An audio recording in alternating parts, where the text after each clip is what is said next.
Hey, ¿qué tal? ¿Cómo están? Bienvenidos de nuevo al canal y hoy decidí continuar con una serie que empecé hace bastante tiempo y de la que ya no había hecho videos. Hoy decidí continuar con el pequeño curso de solfeo que estaba realizando en este canal. Hasta ahora van 4 partes del curso y para aquellos que no las han visto o para aquellos que van comenzando y que quieren tratar de aprender a solfear, que quieren tratar de aprender sobre el lenguaje musical, les voy a dar un resumen de qué se tratan esas otras partes. En la primera parte hablo en general de cómo se lee una partitura, cómo encontrar las notas, la duración de cada una de las figuras musicales. En el segundo video del curso hablo sobre los compases, todo lo que tiene que ver con eso, diferentes tipos, para qué sirven. En la tercera entrega del curso hablo sobre las alteraciones, sostenidos, bemoles, dobles sostenidos, dobles bemoles. Y en el último video que había hecho, la cuarta parte, hablo sobre ligaduras, puntillos y tresillos. Así que si ustedes todavía no conocen de estos temas, si quieren repasar o si van comenzando y quieren tomar este pequeño curso desde el inicio, les voy a dejar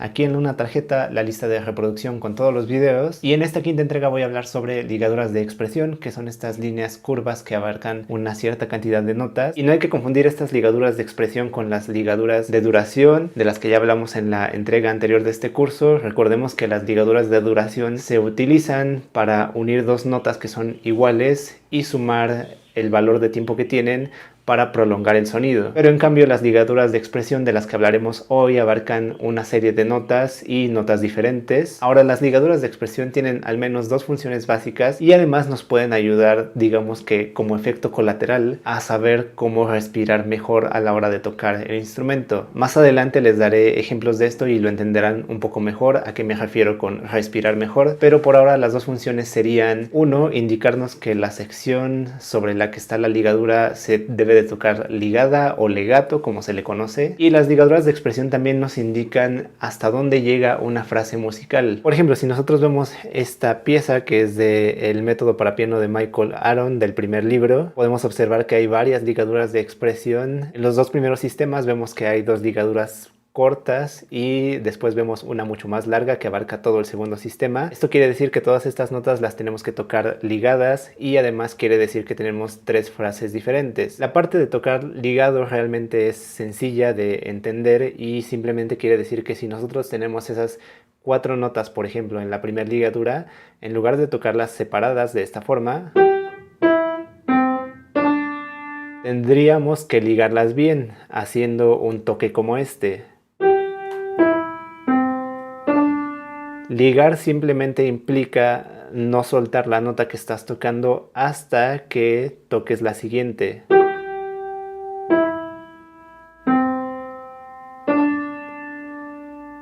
Sin permitir que se escuche ningún hueco entre ninguna de las notas. La parte de que cada una de estas ligaduras nos indica una frase tal vez es la más complicada de poder entender, y bueno, aquí les doy algunos ejemplos que no tienen que ver tanto con la música. En el lenguaje hablado, dos frases separadas serían, por ejemplo: mañana voy a ir al parque con mis amigos. No sé realmente cuántos de ellos vayan a ir. Otra cosa que nos puede ayudar a entender esto de las frases es pensar en cómo leemos nosotros.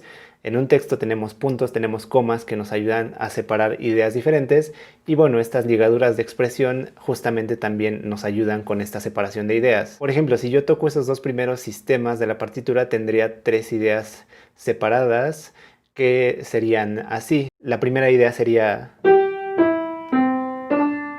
Después tenemos la segunda idea, que realmente es la misma, es como una reiteración de lo que está diciendo la pieza. Y después tenemos una tercera idea más larga, que es la siguiente. Y entonces cuando nosotros toquemos esto tenemos que estar pensando justamente en que tenemos tres frases musicales diferentes. Ahora, mucha gente aquí se confunde o no sabe muy bien cómo canalizar esta información, porque la primera pregunta que uno tiene es: bueno, ¿cómo le hago yo para marcar que son tres frases diferentes? Y bueno, una de las primeras cosas que puede ayudar es pensar que, por ejemplo, otros instrumentistas necesitan respirar justamente para poder tocar su instrumento.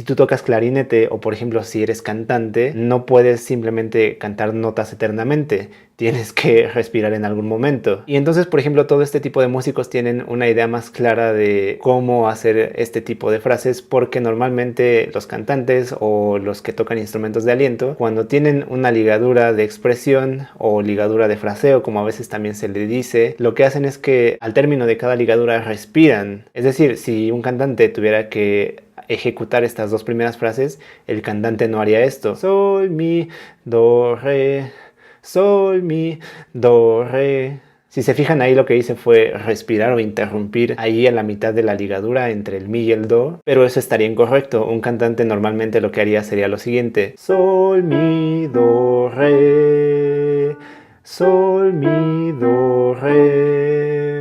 Lo que hice fue respirar entre el re y el sol. Y en el caso de nosotros como pianistas, a veces se nos olvidan este tipo de cosas, porque como nosotros no necesitamos respirar para poder tocar una tecla, muchas veces ignoramos hacer estas separaciones de una manera correcta. Y la forma de hacerlas es justamente dejando un pequeño microespacio entre cada una de las ligaduras. En este caso, por ejemplo, entre el re y el sol, tendríamos que dejar un pequeño espacio, una separación, no tocar esas dos notas ligadas, sino justamente hacer el espacio como si respiráramos ahí. Muchas veces esto los pianistas lo hacemos levantando la muñeca y regresándola a su posición original cuando ya va a comenzar la siguiente frase, haciendo algo como esto.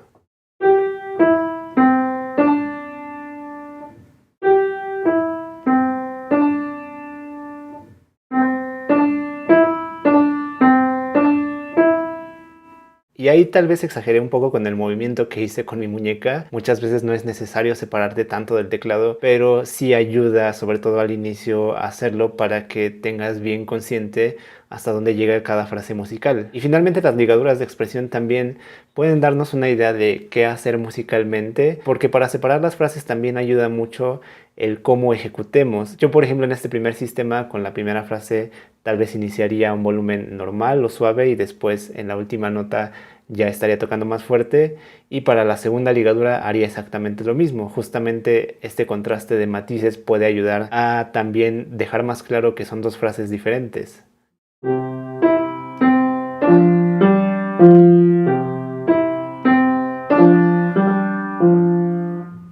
Y bueno, ya para terminar este video solo quiero hacer algunas aclaraciones importantes. Mucha gente cuando ve que una partitura no tiene ligaduras de expresión o de fraseo, como a veces también se les llama, lo que piensa es que hay que tocar desligado. Y eso no necesariamente es correcto.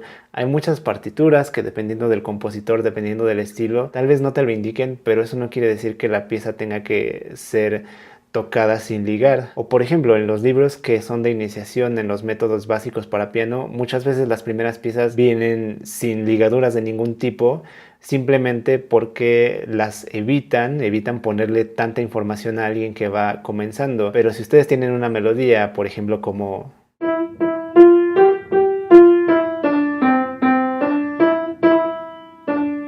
eso es algo que viene en muchos libros de iniciación. Va a sonar mejor en general si la tocan ligado, que es como yo lo acabo de hacer, que si tocan cada una de esas notas desligadas.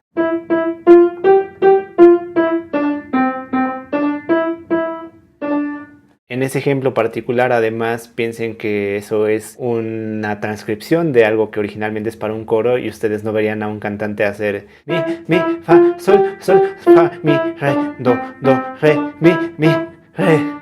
Y la otra aclaración es que también depende de su edición. Puede ser que encuentren una edición que sea un poco mala y que no tenga ninguna indicación de ligaduras de expresión ni nada, y eso no quiere decir que todo se tenga que tocar desligado tampoco, o que no haya frases musicales. Está el caso de la música barroca también, en la que muchas veces no hay indicaciones ni de matices, ni de velocidad, ni tampoco ligaduras de expresión, pero eso no quiere decir que no haya frases musicales en ese tipo de música. Simplemente no se acostumbraba a escribir toda esa información como ahora sí se hace en muchas otras partituras. Y nada, bueno, ya ahí es otro tema, el cómo uno decide hasta dónde llega cada frase musical cuando la partitura no te lo indique, pero eso tal vez lo veamos en algún otro tutorial. Pero bueno, hasta aquí llega este video. Espero que les haya servido esta explicación, espero que les sirva en general este curso que estoy haciendo aquí en el canal.